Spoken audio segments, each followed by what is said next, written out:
শারীরিক অসুস্থতার কারণে পদত্যাগপত্র জমা দিয়েছেন পার্বত্য মন্ত্রী দীপেন দেওয়ান। সকালে প্রধানমন্ত্রীর সঙ্গে দেখা করে পদত্যাগপত্র জমা দেন তিনি। দায়িত্ব গ্রহণের পর থেকেই নানা শারীরিক জটিলতায় ভুগছিলেন বলে পদত্যাগপত্রে লিখেছেন দীপেন দেওয়ান। এ কারণে নিয়মিত মন্ত্রণালয়ে দায়িত্ব পালনে সমস্যার মুখোমুখি হচ্ছেন বলেও পদত্যাগপত্রে উল্লেখ করেছেন তিনি। সরকারের উন্নয়ন ও প্রশাসনিক কাজের গতিশীলতা বৃদ্ধির স্বার্থে দায়িত্ব থেকে তাকে অব্যাহতি দেওয়ার জন্য সরকার প্রধানের কাছে অনুরোধ জানান দীপেন দেওয়ান। সরকারের বিভিন্ন দপ্তরে মাননীয় মন্ত্রী মহোদয়ের প্রথম সরকারি সফর। ঈদের ছুটি শেষে আজ থেকে খুলেছে অফিস আদালত। কর্মব্যস্ত রাজধানী ফিরছে চিরচেনা রূপে। সচিবালয় মতিঝিলের অফিস পাড়ায় সকাল থেকে শুরু হয়েছে কর্মচাঞ্চল্য। এদিকে স্বজনদের সঙ্গে ঈদ উদযাপন শেষে রাজধানীতে ফিরছেন কর্মজীবী মানুষ। দেশের বিভিন্ন প্রান্ত থেকে বাস, ট্রেন ও লঞ্চে ফিরছে নগরবাসী। সোমবার ভোরে কমলাপুর রেল স্টেশনে ছিল উত্তরাঞ্চল সহ বিভিন্ন গন্তব্য থেকে আসা যাত্রীদের ভিড়। তবে ছুটি শেষ হলেও ঢাকামুখী যাত্রীদের চাপ এখনো বাড়েনি। আগামী কয়েকদিনে এই চাপ বাড়বে বলছেন সংশ্লিষ্টরা। বাস স্ট্যান্ডগুলোতেও এখন খুব একটা নেই যাত্রীদের আনাগোনা। কাউন্টার মালিকরা বলছে ঢাকায় ফেরার চাপ বাড়তে পারে আরও 2-3 দিন পর। বাসের তো আমি আগে জার্নি করতাম, তো অ্যাক্সিডেন্টের রিস্ক থাকে যায় বাসে, আর ট্রেনে সেটা একটু সেফ থাকে। অনেক ভোগান্তি হয়েছে, জায়গায় জায়গায় অনেক সময় দাঁড়াইছে, অনেক কষ্ট হয়েছে আসার সময়। ঈদের ছুটি শেষে কর্মস্থলে ফিরছেন মানুষ। সড়ক মহাসড়কে যানবাহনের চাপ থাকলেও নেই যানজটের ভোগান্তি। এছাড়া রেলপথেও বেড়েছে চাপ। ঢাকা টাঙ্গাইল যমুনা সেতু মহাসড়কে যানবাহনের চাপ বেড়েছে। গতরাত 12টা পর্যন্ত 24 ঘন্টায় সেতু দিয়ে 35,000-এর বেশি যানবাহন সেতু পারাপার করেছে। যান চলাচল স্বাভাবিক রাখতে মহাসড়কে বিভিন্ন পয়েন্টে তৎপর পুলিশ। ঢাকা ময়মনসিংহ মহাসড়কে চান্দনা চৌরাস্তায় বেড়েছে গণপরিবহন, প্রাইভেট কার ও মোটরসাইকেল চলাচল। একইভাবে চন্দ্রা ত্রিমোড় এলাকাতেও বেড়েছে কর্মস্থলে ফেরা মানুষের ঢল। এদিকে চট্টগ্রাম, রাজশাহী সহ বিভিন্ন রেল স্টেশনেও ফিরতি যাত্রায় উল্লেখযোগ্য মানুষের উপস্থিতি ছিল। নিরাপত্তা ও শৃঙ্খলা রক্ষায় কাজ করছে আইন শৃঙ্খলা বাহিনী। একটি ট্রেন কিছুটা দেরিতে ছাড়লেও সার্বিকভাবে স্বস্তির যাত্রার কথা জানিয়েছে রেল যাত্রীরা।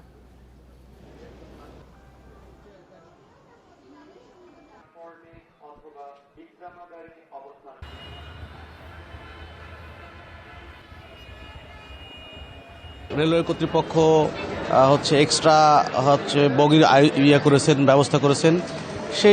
সেই সব দৃষ্টিকোণ থেকে মনে হচ্ছে স্বাচ্ছন্দ্যে আমরা ঢাকা ফিরতে পারবো। আসার সময় আমি খুব নির্বিঘ্নে আসছি, কোনো তেমন একটা ট্রাফিক জ্যাম ছিল না। আর যাওয়ার সময় স্বাভাবিকভাবে মানুষের ভিড় থাকবে, সেক্ষেত্রে কিছুটা চাপ আর কি।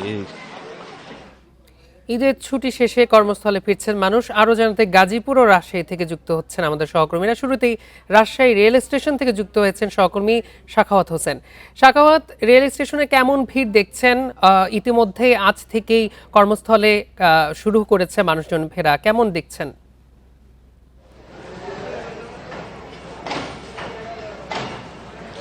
দেখুন, রাজশাহী রেল স্টেশনে সকাল থেকে যে কয়েকটি ট্রেন আন্তনগর যাওয়ার কথা ছিল সবগুলোই ফুল গেছে। কিছুক্ষণ আগেও রাজশাহী থেকে ঢাকাগামী পদ্মা এক্সপ্রেস ছেড়ে গেছে নির্ধারিত সময়ে বিকেল 4টায়। এখন ছেড়ে গেছে ঢালাচর এক্সপ্রেস।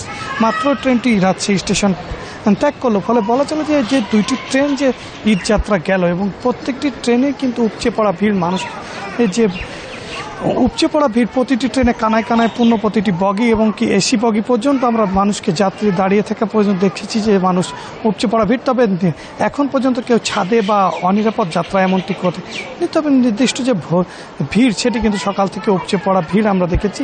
এই ট্রেনের শুধু রাজশাহী রেলওয়ে স্টেশন থেকে প্রতিদিন ঢাকাগামী 5টি আন্তনগর ট্রেন থাকে। প্রতিটি এই ট্রেনেই কিন্তু আজকে উপচে পড়া ভিড় হবে। এখন পর্যন্ত 4টি ট্রেন ছেড়ে গেছে। এর মধ্যে শুধুমাত্র একটি ট্রেন নির্ধারিত সময় 40 মিনিট লেট করেছে। এর বাইরে প্রত্যেকটি ট্রেন নির্ধারিত সময়ে ছেড়ে গেছে। রেলওয়ে কর্তৃপক্ষ বলছে এবারে রাজশাহীর ঈদ যাত্রায় আলাদা কোনো ট্রেন না থাকলেও, ও ঈদের যে বিশেষ ট্রেন সেটি না থাকলেও, প্রতিটি এই নির্ধারিত ট্রেনের সাথেই বেশ কয়েকটি কোচ যুক্ত করা হয়েছে। ফলে ঈদ যাত্রার যে বাড়তি চাপ, সেটি কিন্তু তারা সামাল দিতে পারবে। এদিকে আজ থেকে যে ঈদ যাত্রার টিকিট, সেটি কিন্তু শেষ হচ্ছে এবং আগামীকাল থেকে নর্মাল স্বাভাবিক যাত্রা। তবে রেলওয়ে কর্তৃপক্ষ বলছে এখন পর্যন্ত আরও 2-3 দিন যে টিকিটের চাহিদা রয়েছে, তাতে আরও 2-3 দিন পর্যন্ত বাড়তি চাপ থাকবে এবং বাড়তি চাপ সামলাতে হবে রেলওয়ে এর যে স্টেশনগুলোতে, সেগুলোতে কিন্তু মানুষের বাড়তি চাপ। থাকবে। একইভাবে রাজশাহী রেলওয়ে স্টেশনের পাশাপাশি যদি বলা যায় রাজশাহীর যে বাস কাউন্টারগুলো রয়েছে, প্রতিটি বাস কাউন্টারের যে মানুষের যে বাড়তি চাপ সেটি কিন্তু আমরা লক্ষ্য করেছি। প্রতিটি বাসেরই টিকিট এখন পর্যন্ত শেষ হয়েছে, যেমন তেমন মানুষের যে ঘর ফেরা উৎসুক সেটি কিন্তু আমরা দেখেছি যে মানুষ কর্মস্থলে ফেরার জন্য তাদের যে লোকাল বাস সেখানেও কিন্তু উপচে পড়া ভিড় আমরা দেখেছি। রাজশাহীর ঘরে ফেরার যে অবস্থা সেটি যদি আমরা বলতে চাই, রাজশাহীর ঘরে ফেরার প্রতিটি অবস্থায় রাজশাহীর রেলওয়ে স্টেশনে এর যে নিরাপত্তা সেটি কিন্তু নেওয়া হয়েছে রাজশাহী জেলা প্রশাসন এবং পুলিশের পক্ষ থেকে, রেলের পক্ষ থেকে রেলওয়ে বাহিনীর যে নিরাপত্তা সেখানে রাখা হয়েছে, মানুষ যাতে সার্বিক এবং স্বাচ্ছন্দ্যে নিরাপদে তাদের গন্তব্যে পৌঁছাতে পারে। এই ছিল রাজশাহী থেকে এর ঈদ যাত্রার সর্বশেষ। সাখাওয়াত, আপনি আমাদের সঙ্গে যুক্ত থাকুন। এবার আমরা গাজীপুর যাব, যেখানে সড়ক পরিস্থিতি জানাবেন আমাদের সহকর্মী আবুল হাসান। আবুল হাসান, মহাসড়কে কেমন যানবাহনের চাপ দেখছেন? ইতোমধ্যে ফেরা শুরু করেছে ঢাকা শহরে মানুষজন।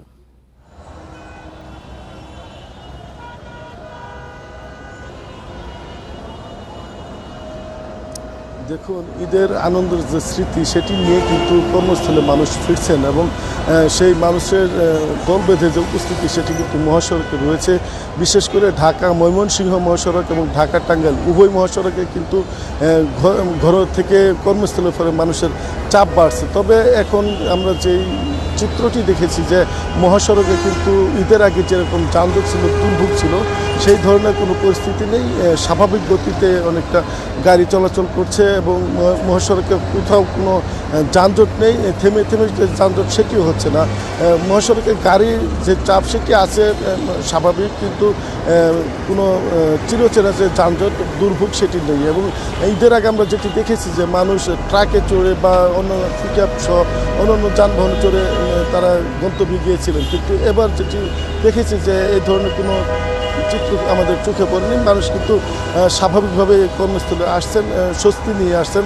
আমরা চালকদের সঙ্গে কথা বলেছিলাম, তারা যেটি জানিয়েছেন যে ঈদের যে 7 দিনের ছুটি, এই লম্বা ছুটির কারণে অনেকেই ভোগান্তি এড়াতে বা যানজট এড়াতে ঈদের পরে কিন্তু অনেকেই কর্মস্থলে ধাপে ধাপে চলে এসেছেন এবং যার কারণে এর প্রভাব কিন্তু মহাসড়কে পড়েছে এবং মানুষের উপস্থিতি থাকলেও কিন্তু এখন অনেকটা স্বাভাবিক গতিতে গাড়ি চলাচল করছে। আর একটি বিষয় আপনাকে বলে রাখি যে গাজীপুরে যে তৈরি পোশাক কারখানাগুলো রয়েছে এগুলো কিন্তু এখনও ছুটি বহাল রয়েছে, অর্থাৎ এখনও তাদের কর্মস্থলে ফেরা শুরু হয়নি। সেই যাত্রা আরও 2-1 দিন পরে শুরু হবে। সেক্ষেত্রে মানুষের চাপ এবং যানবাহনের চাপ বাড়তে পারে বলে এখানকার স্থানীয়রা এবং পুলিশ প্রশাসন বলছে। এবং যানজট নিরসনের জন্য ইতিমধ্যে ট্রাফিক বিভাগ এবং হাইওয়ে পুলিশ সহ অন্যান্য আইন শৃঙ্খলা বাহিনীর সদস্য তারা ঈদের আগে যে দায়িত্ব পালন করেছিলেন তেমনিভাবে ঈদ পরবর্তী তারা যাত্রীদের নিরাপত্তায় দায়িত্ব পালন করে যাচ্ছেন। এই ছিল গাজীপুরের সড়ক পরিস্থিতির খবর। গাজীপুর ও রাজশাহী থেকে ঈদের ফিরতি যাত্রা খবর জানাচ্ছিলেন আমাদের সহকর্মীরা। পবিত্র ঈদুল আজহার ছুটি শেষে দক্ষিণাঞ্চলের ঢাকামুখী যাত্রীদের স্রোত শুরু হয়েছে বরিশালে। তবে বাস টার্মিনালগুলোতে গতকালের তুলনায় যাত্রীদের চাপ অর্ধেক কমলেও মিলছে না নামী ব্র্যান্ডের পরিবহনের টিকিট। সকালে বরিশালে কেন্দ্রীয় নথুল্লাবাদ ও রূপাতলী বাস টার্মিনালে ঢাকাগামী যাত্রীদের ভিড় দেখা যায়। যাত্রীদের অভিযোগ, সাধারণ বাসের টিকিট পাওয়া গেলেও ভালো ব্র্যান্ডের কোনো টিকিট নেই। তবে বাস মালিক সমিতি দাবি করেছে যাত্রীদের ভোগান্তি কমাতে সব ধরনের পদক্ষেপ নেওয়া হয়েছে এবং কোনো কালোবাজারি নেই। অন্যদিকে রাতে ঢাকা অভিমুখে 6টি বিশেষ লঞ্চ ছেড়ে যাওয়ার জন্য প্রস্তুত রাখা হয়েছে। যাত্রীদের সার্বিক নিরাপত্তা নিশ্চিতের কথা জানিয়েছে বন্দর কর্তৃপক্ষ।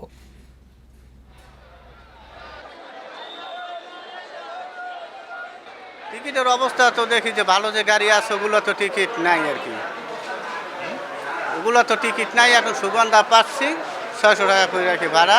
ব্র্যান্ডের কোনো গাড়িতে আমি সিট পাইনি, বিধে এখন লোকাল গাড়িতে আমার সিট কেটে যেতে হচ্ছে। মাস্টার এবং ড্রাইভারদেরকেও নির্দেশনা দেওয়া হচ্ছে তারা যেন নির্বিঘ্নে এবং সচেতনতার সহিত লঞ্চ চালিয়ে তাদের গন্তব্যে পৌঁছাতে পারে। এছাড়াও নদীপথে মার্কা বয়াবাতি স্থাপন করা হয়েছে যেন মাস্টার এবং ড্রাইভাররা নির্দেশনা সে লক্ষ্যে এবং তাদের গন্তব্যে পৌঁছতে পারে।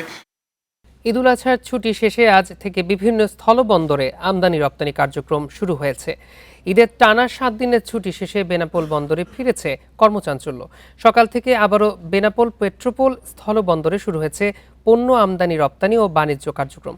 বন্দর ও কাস্টমস কর্মকর্তারা জানান 25 মে থেকে 31 মে পর্যন্ত বন্ধ ছিল আমদানি রপ্তানি। সকাল থেকে শতাধিক পণ্যবাহী ট্রাক যাতায়াত করেছে দুদেশের বন্দরে। এদিকে হিলি স্থলবন্দরে আমদানি রপ্তানি কার্যক্রম শুরু হলেও এখনো বন্দরে ঈদের আমেজ পুরোপুরি কাটেনি। বন্দরে কার্যক্রম স্বাভাবিক হতে আরও কয়েকদিন সময় লাগার কথা জানান বন্দর সংশ্লিষ্টরা। এদিকে কার্যক্রম শুরুর প্রথম দিনে পঞ্চগড়ের বাংলাবান্ধা স্থলবন্দর দিয়ে ভুটান থেকে 64 ট্রাক পাথর আমদানি হয়েছে। রপ্তানি হয়েছে 19 ট্রাক সয়াবিন মিল ও জুট রোল।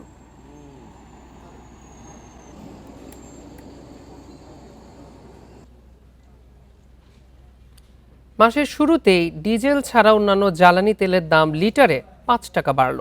1.5 মাসের ব্যবধানে 2 দফায় বেড়েছে 25 টাকা পর্যন্ত। বাইক চালকরা বলছেন, আয় না বাড়লেও বাড়তি খরচের চাপে পড়েছেন তারা। যদিও জ্বালানি প্রতিমন্ত্রী অনিন্দ্য ইসলাম জানান, বাজেট ব্যবস্থাপনায় ভর্তুকির চাপ কমাতে সরকার কেমন সিদ্ধান্ত নিতে হচ্ছে। তিনি বলেন, বিশ্ববাজারে জ্বালানির দাম কমলে দ্রুত দেশেও কমবে।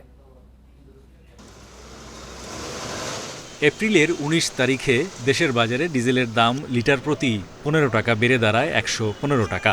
একই দিন কেরোসিনের লিটার 112 টাকা থেকে বেড়ে হয় 130 টাকা।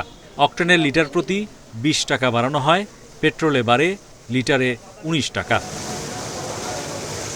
গত মাসে জ্বালানি তেলের দাম অপরিবর্তিত থাকলেও 1 জুন রোববার থেকেই পেট্রোল, অকটেন, কেরোসিনের লিটারে আবারও বাড়ে 5 টাকা করে। গত 1.5 মাসে 2 দফায় 25 টাকা পর্যন্ত এসব জ্বালানি তেলের দাম বেড়েছে। এখন অকটেন, পেট্রোল বিক্রি হচ্ছে যথাক্রমে 145 ও 140 টাকা লিটারে। তেলের দাম তো আর এই যে 5 টাকা বাড়ছে, আগে আপনার 20 টাকা বাড়ছে, তাহলে আমাদের তো খরচটা অনেক বেড়ে যাচ্ছে। এফসি তো আর ভাড়া বাড়ে না, হ্যাঁ এমনি লোকালে যারা আছে ঠিক আছে এরকমই ভাড়া দেয়, কিন্তু এই যে তেলের দামটা বাড়ছে, এই যে 25 টাকা বাড়লো 2 বারে, ঠিক আছে, এটা তো আমাদের জন্য খুবই কষ্টকর। এখন মাসে 500-600 টাকা খরচ বেড়ে গেছে, আমার ইনকাম তো আর বাড়ে নাই। সচিবালয়ে জ্বালানি তেলের দাম বৃদ্ধি নিয়ে প্রশ্নের জবাবে প্রতিমন্ত্রী জানান, ইরান, যুক্তরাষ্ট্র, ইসরায়েল যুদ্ধ শুরুর পর 1.5 মাস দাম বাড়ায়নি সরকার। তবে শিক্ষা, স্বাস্থ্য, ফ্যামিলি কার্ড সহ সামাজিক সুরক্ষা খাতে বড় অঙ্কের অর্থ দরকার। তাই বাজেটে ভর্তুকির চাপ কমাতেই জ্বালানি তেলের দাম সমন্বয় হচ্ছে। যখন জ্বালানি তেল মূল্য শতভাগ বৃদ্ধি পেয়েছিল, তখনও সরকার জ্বালানি তেলের মূল্য বৃদ্ধি করেনি। সো এটা তো আপনি নিজে বুঝবেন, সরকার এটা একটা বাজেট ব্যবস্থাপনা আছে। তো সরকার এটা যখন সুযোগ পাবে, এটা তো কিছুটা হলে সমন্বয় করতে হবে, তা নাহলে আপনি যে সোশ্যাল সেফটি নেটে আপনি যে কীভাবে কাভার করবেন। প্রতিমন্ত্রী আশা করেন শিগগিরই মধ্যপ্রাচ্য সংকটের সমাধান হবে, তখন বিশ্ববাজারে জ্বালানির দাম কমলেই দেশেও দ্রুত কমানোর প্রতিশ্রুতি দেন। যদি গ্লোবাল প্রাইস শার্পলি ডিক্লাইন করে, আমরাও খুব শার্পলি এটা অ্যাডজাস্ট করবার চেষ্টা করব। Hari Saha, independent news, Dhaka. পরিবেশ রক্ষার এই উদ্যোগে জীবিকা সংকটে পড়েছেন সুন্দরবন নির্ভর হাজারো মানুষ। আয় রোজগার বন্ধ হলে সরকারি সহায়তার দাবি তাদের। 1 জুন থেকে 31 আগস্ট পর্যন্ত সুন্দরবনের সব নদী, খাল ও বনাঞ্চলে প্রবেশ নিষিদ্ধ করেছে বন বিভাগ। এ 3 মাস মাছ ও কাঁকড়া আহরণ, মধু সংগ্রহ এবং পর্যটকদের প্রবেশ সম্পূর্ণ বন্ধ থাকবে। এ উদ্যোগে জীবিকা নিয়ে অনিশ্চয়তায় পড়েছেন সুন্দরবন নির্ভর হাজারো জেলে, মোয়াল ও বাওয়ালি। 3 মাস আয় রোজগার বন্ধ থাকলে খাদ্য সহায়তা ও বিশেষ প্রণোদনার দাবি তাদের। আমাদের মাছ না ধরতে পারি তাহলে 3 মাস বসে কি খাবো কি? আমাদের ব্যবসাটা তো এই সুন্দরবন উপকূলে যারা আমরা আছি, আমাদের তো সুন্দরবনের পরে নির্ভর করে চলতে হয়। সুন্দরবন বন্ধ হলে চার দোকান থেকে শুরু করে বাংলায় ভ্যান চালক থেকে শুরু করে প্রত্যেকটা সেক্টরে আমাদের ক্ষতি হয়। বন বিভাগ জানিয়েছে, মৎস্য সম্পদ ও জীববৈচিত্র্য রক্ষায় 2019 সাল থেকে 2 মাস, 2022 সাল থেকে 3 মাসের জন্য এই নিষেধাজ্ঞা কার্যকর হচ্ছে। এই 3 মাসে কিন্তু যে মাছে যেমন প্রজনন হয়, তেমনি গাছের বীজ থেকে কিন্তু ফল চারা গজায়। এই সময় যদি জেলে বা মহলেরা আসে, মাছের প্রজনন ডিস্টার্ব হবে, তেমনি যে বীজগুলো থাকবে, বীজগুলোকে থেকে পাড়া বিভিন্নভাবে কেটে নষ্ট করবে। নিষেধাজ্ঞার কারণে ক্ষতিগ্রস্ত জেলে ও বনজীবীদের তালিকা মন্ত্রণালয়ে পাঠানো হয়েছে। অনুমোদন পেলে খাদ্য সহায়তা দেওয়া হবে বলে জানান মৎস্য কর্মকর্তা। তারাও যাতে করে অতিরিক্ত চাউলের সুবিধা পায় বা অন্য কোনো বিকল্প কর্মসংস্থানের আওতায় আসতে পারে, এই আলোকে আমরা আমাদের প্রচেষ্টা অব্যাহত রাখছি। পরিবেশ ও বন প্রতিমন্ত্রী জানান, প্রাকৃতিক দুর্যোগ ও ঝড়ের সময় সুন্দরবনই উপকূলীয় জনগোষ্ঠীকে সুরক্ষা দেয়। তাই সুন্দরবন রক্ষা করা সবার দায়িত্ব। যখন কোনো প্রলয়ঙ্কারী ঘূর্ণিঝড় আসছে, তখন সুন্দরবন নিজেকে বিলিয়ে দিয়ে আমাদেরকে রক্ষা করছে, আমাদের একটি প্রাকৃতিক সুরক্ষা বর্মণ হিসেবে কাজ করছে। আমরা মনে করি সুন্দরবন সুরক্ষার মাধ্যমে আমরা বাংলাদেশের সুরক্ষা নিশ্চিত করতে পারব। সংশ্লিষ্টরা বলছেন, প্রকৃতির স্বাভাবিক পুনর্জন্ম ও জীববৈচিত্র্য সংরক্ষণে 3 মাসের এই বিরতি অত্যন্ত গুরুত্বপূর্ণ। Independent news. নোয়াখালীর হাতিয়া উপজেলার চেয়ারম্যান ঘাটে নাব্যতা সংকট চরম আকার ধারণ করেছে। পলি জমে নদীর গভীরতা ও প্রশস্ততা অর্ধেকে নেমে আসায় ঘাটে ভিড়তে পারছে না যাত্রী ও পণ্যবাহী নৌযান। এদিকে গত 2 মাস ধরে সরকারি ড্রেজার বিকল থাকায় হচ্ছে না ড্রেজিং কাজও। কোটি টাকার পল্টুন হেলে পড়া সহ স্থবির স্থানীয় অর্থনীতি। একসময় নোয়াখালীর হাতিয়ার সঙ্গে ভাসানচর, নিঝুমদ্বীপ, সন্দ্বীপ ও মনপুরা সহ বিভিন্ন অঞ্চলের যোগাযোগের অন্যতম ব্যস্ততম নৌসংযোগস্থল ছিল এই চেয়ারম্যান ঘাট। দেশের দ্বিতীয় এই উপকূলীয় নদীবন্দর দিয়ে আনা নেওয়া হতো খাদ্য, জ্বালানি ও নির্মাণ সামগ্রী সহ নিত্য প্রয়োজনীয় পণ্য। কিন্তু ক্রমাগত পলি জমে যা এখন প্রায় মৃতপ্রায়। অর্ধেকে নেমে এসেছে নদীর প্রশস্ততা ও গভীরতা। ঘাট সচল রাখতে গত 25 জানুয়ারি শুরু হয় ড্রেজিং কার্যক্রম, কিন্তু 8 মার্চ থেকে ইঞ্জিন বিকল হয়ে অবহেলায় পড়ে আছে সরকারি ড্রেজার মেশিন। ড্রেজিং বন্ধ থাকায় অলস সময় পার করছেন শ্রমিকরা। নাব্যতা না থাকায় কোটি টাকার পল্টনটি হেলে পড়েছে একদিকে। 2 বছর আগেও এই ঘাটের খালটি ড্রেজিং করা হয়েছে, কাজের কাজ কোনো কিছুই হয় না। ড্রেজিং করার পরে খালটা ফুরে যায়। উপরে যদি পানি নিষ্কাশনের একটি ব্যবস্থা থাকতো, 2টি নতুন স্লুইস গেট করে দেওয়া হতো, তাহলে আমাদের এই খালটি অটোয়ে ক্লিয়ার হয়ে যেত। নদী বড় হয়ে যাওয়ার কারণে মনে করেন বোট সামানগুলো ভিতরে আসতে পারতেছে না, আমরা মাল তুলতে পারতেছি না, এই হলো আমাদের সমস্যা। ড্রেজিং আমাদের ইঞ্জিন ডিস্টার্বের কারণে আমরা এখন আপাতত বসা আছি। আশা করি ইঞ্জিনের সমস্যা সমাধান হয়ে গেলে আবার আমরা কাজে ফিরে যাব। স্থানীয়দের দাবি শুধু দায়সারা ড্রেজিং নয়, বরং নদীর মুখে স্লুইস গেট নির্মাণ করা হলে ওপরের পানির স্রোতে পলি নেমে দূর হবে নাব্যতা। সম্প্রতি চেয়ারম্যান ঘাট পরিদর্শন করেন নৌ পরিবহন প্রতিমন্ত্রী রাজীব আহসান। দ্রুত ড্রেজিং শুরুর আশ্বাসও দেন তিনি। ড্রেজারের বিষয়টি হলো এটি একটি যান্ত্রিক বিষয়, যে কোনো যন্ত্র যে কোনো সময় ত্রুটি দিতে পারে, বাট আমাদের সার্বক্ষণিক চেষ্টা থাকবে আমাদের ড্রেজারগুলো যেন সবসময় রানিং থাকে এবং আমাদের পরিবহনগুলো যেন সবসময় চলমান থাকে। 2025 সালে হাতিয়াকে দেশের 54তম নদীবন্দর এবং দ্বিতীয় উপকূলীয় নদীবন্দর হিসেবে ঘোষণা করে সরকার। বিআইডব্লিউটি এর অধীনে থাকা এই গুরুত্বপূর্ণ বাণিজ্যিক কেন্দ্রের সমস্যার দ্রুত সমাধানের দাবি স্থানীয়দের। Independent news. নাব্যতা সংকট নিয়ে জানাতে নোয়াখালী থেকে যুক্ত হচ্ছেন আমাদের সহকর্মী আবু নাসের। আবু নাসের, ড্রেজিং কাজ পুনরায় শুরুর ব্যাপারে প্রশাসনের পক্ষ থেকে কোনো উদ্যোগ গ্রহণ করা হচ্ছে কি?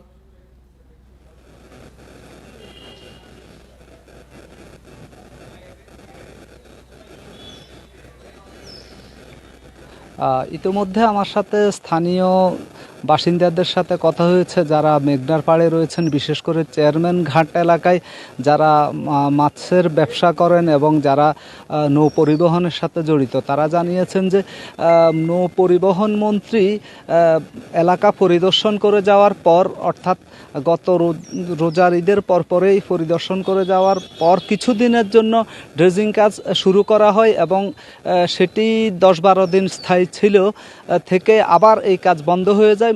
মোটামুটি এই যে ঈদুল আজহার 10-12 দিন আগে কাজ স্থায়ীভাবে বন্ধ হয়ে যায় এবং গুটিয়ে নেওয়া হচ্ছে তাদের সরঞ্জামাদি। নতুন করে কাজ শুরু হওয়ার কোনো সম্ভাবনা নেই বলে স্থানীয় বাসিন্দারা জানিয়েছেন এবং তারা জানিয়েছেন যে কিছু কাজ করে বন্ধ করে দেওয়া হয়েছে, এজন্য এই যে কাজ শেষ হয়ে গেছে বলে। তো তাদের অভিযোগ হচ্ছে বরাবরে গত 2 বছর আগে এবং তারও 2 বছর আগে এভাবে 2 বছর 3 বছর পর পরে এভাবে ড্রেজিং কাজ করা হয়, কিন্তু এতে কোনো সুফলে তারা পাচ্ছেন না। ড্রেজিং কাজের 1-2 মাস যেতে না যেতেই ওখানে পলি জমে যায়। এই যে পলি জমে যাওয়ার মূল কারণ হচ্ছে, তারা বলছেন যে ঘাটের সামনে যদি একটা সুইচ গেট করা হয় তাহলে উপর থেকে পানি স্রোত তৈরি হলে এই স্রোতের সাথে পানি যখন মূল মেঘনায় গিয়ে পড়বে তখন পলিও চলে যাবে এই পানির সাথে। এছাড়া যতই এখানে ড্রেজিং করা হোক কার্যকর কোনো সুফল মিলবে না, এখানে ফলি জমবেই এবং এই ফলি জমার কারণে নৌ পরিবহনের ক্ষেত্রে যেমন দুর্ভোগ তৈরি হচ্ছে, তেমনি ঘাটের স্বাভাবিক কার্যক্রম ব্যাহত হচ্ছে, যাত্রী পারাপারও ব্যাহত হচ্ছে। সি ট্রাক থেকে শুরু করে অন্যান্য সরকারি যে নৌযান রয়েছে সেগুলো আসলে ঘাটে ভিড়তে পারে না। ইতিমধ্যে আমাদের প্রতিবেদনে দেখানো হয়েছে কোটি টাকা ব্যয়ে নির্মিত যেই আনা পল্টনটি সেটিও কাত হয়ে দীর্ঘদিন পড়েছিল। ইতিমধ্যে সেই পল্টনটি এখান থেকে অপসারণ করা হয়েছে বলে আমরা জানতে পেরেছি কয়েকদিন আগে। তো এখানে আসলে স্থায়ীভাবে পল্টন দেওয়াও ঝুঁকিপূর্ণ, কারণ পলি জমে জোয়ার ভাটার সাথে পানির তারতম্য অনেক বেশি হয়ে যায় এবং এই পরিস্থিতিতে সমাধানের একটাই পথ, মানে বারবার স্থানীয় বাসিন্দারা বলছেন একসাথে 3 বার করে ড্রেজিং করতে হবে। একই সাথে 3 বার করে ড্রেজিং করার পাশাপাশি যেন পানি দ্রুত নেমে যেতে পারে সেজন্য স্রোত তৈরি করতে হবে, অর্থাৎ উপরের পানি নিচে নামার জন্য। এ লক্ষ্যে সুইচ গেট করার কোনো বিকল্প নেই। এছাড়া যতই ড্রেজিং করা হোক এবং এই ক্ষণে ক্ষণে বন্ধ হয়ে থেমে থেমে এই ড্রেজিং কাজের কোনো সুফলে তারা মিলবে না, সরকারি অর্থের অপচয় হবে, এর বাইরে কিছুই হবে না। তাছাড়া যাদেরকে ড্রেজিংয়ের দায়িত্ব দেওয়া হয় গত 30-40 বছরের অভিজ্ঞতায় স্থানীয় বাসিন্দারা বলছেন তারা আসলে ভালোভাবে এই ড্রেজিং কাজ করেন না, অর্থাৎ ঠিকাদারের মাধ্যমে তো এই কাজ করা হয়। তারা কখনো 2-4 দিন করে আবার ড্রেজিং মেশিন বন্ধ রাখেন, বিকল হয়ে গেছে বলে নানা অজুহাত দিয়ে তারা আসলে দায়সারাভাবে কাজ করে এখান থেকে চলে যান। ফলে একদিকে ড্রেজিংটাই ভালোভাবে হয় না, অন্যদিকে ড্রেজিং হলো আসলে এইটা নানা কারণে, ভূপ্রাকৃতিক কারণে এখানে আসলে উজান উপরের পানি নামার ব্যবস্থা না করা হলে পলি জমবেই। তো এখানে এই ঘাটকে ইতিমধ্যে যেহেতু এই ঘাটকে দ্বিতীয় নৌবন্দর ঘোষণা করা হয়েছে, এখানে পলি অপসারণ ছাড়া কোনো উপায় নেই কার্যকর করার জন্য। এ হচ্ছে আমার কাছে এখানকার সর্বশেষ। নাব্যতা সংকট নিয়ে নোয়াখালী থেকে জানাচ্ছিলেন আমাদের সহকর্মী। বিএনপির প্রতিষ্ঠাতা ও সাবেক রাষ্ট্রপতি শহীদ জিয়াউর রহমানের 45তম শাহাদাত বার্ষিকী উপলক্ষে যশোরের বাঘারপাড়ায় দুস্থ ও অসহায় মানুষের মাঝে খাদ্য সামগ্রী বিতরণ করা হয়েছে। বেলা 11:30টার দিকে বাঘারপাড়ার পৌরসভা এলাকায় মানবিক সহায়তার উদ্যোগ নেন সহকারী অ্যাটর্নি জেনারেল ও ঢাকা মহানগর দক্ষিণ যুব দলের যুগ্ম আহ্বায়ক নূরে আলম সিদ্দিকী সোহাগ। এ সময় তিনি বলেন, শহীদ রাষ্ট্রপতি জিয়াউর রহমান আজীবন সাধারণ মানুষের কল্যাণ এবং দেশের স্বাধীনতা সার্বভৌমত্ব রক্ষায় কাজ করে গেছেন। তার আদর্শ অনুসরণ করে উন্নয়ন, মানবিক মূল্যবোধ ও গণতন্ত্র ফিরিয়ে এনে দেশকে আরও সমৃদ্ধ করার পাশাপাশি এগিয়ে নেওয়া সম্ভব।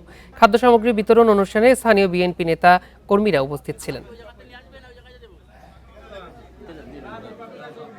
দেশ যখন বাকশালীন কবলে পড়েছে তখনও কিন্তু সিপাহী জনতার বিপ্লবের মধ্য দিয়ে জিয়াউর রহমান কিন্তু দেশের দায়িত্ব নিয়েছেন এবং দেশকে গড়ার চেষ্টা করেছেন। আজকে 17 বছর ফ্যাসিবাদ বিরোধী আন্দোলন করেছি, আজকে 18 কোটি মানুষের প্রত্যক্ষ ভোটে আজকে প্রধানমন্ত্রী হয়েছেন জিয়া পরিবারের শহীদ রাষ্ট্রপতি জিয়াউর রহমানের উত্তরসূরি দেশনায়ক জনাব তারেক রহমান। এই ছিল আজকে সমগ্র বাংলাদেশে ইন্ডিপেন্ডেন্ট টেলিভিশনের সব খবর বিস্তারিত জানতে চোখ রাখুন ফেসবুক, ইউটিউব, এক্সে। এতক্ষণ সঙ্গে থাকার জন্য ধন্যবাদ।